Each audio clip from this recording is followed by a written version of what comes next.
If you want to write copy that converts suspicious readers into ready-to-buy customers, then you just need to master one simple rule overall, and that is to write like your customers talk.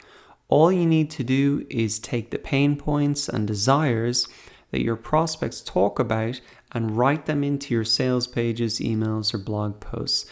And when you do that, your prospects are going to say, hey, this product is exactly for me. This is different to other solutions that I've seen, and I really want this. And they're going to be with their wallets out, ready to buy after only reading a couple of sentences.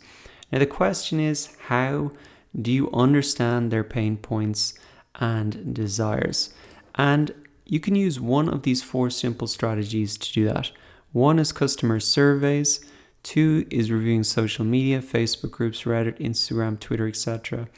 3 is review sites and marketplaces, going through the 5-star reviews and the 1-star reviews to understand what they love about existing products, what they hate, and what's missing in the marketplace.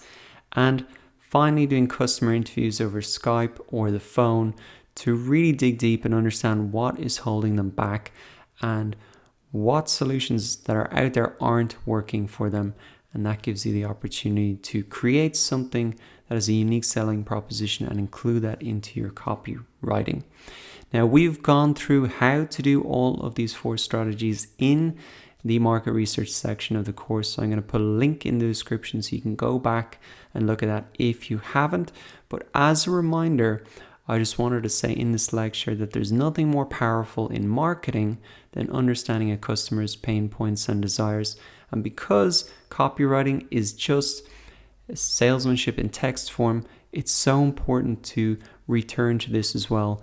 If you really want to write headlines that are going to get clicked open and bullet points of desires that are really going to excite people and first paragraphs that are really going to interest people and to get them engaged. So if you haven't, go back and look at the market research section of the course so you can get all of that powerful sales copy to include in your marketing materials.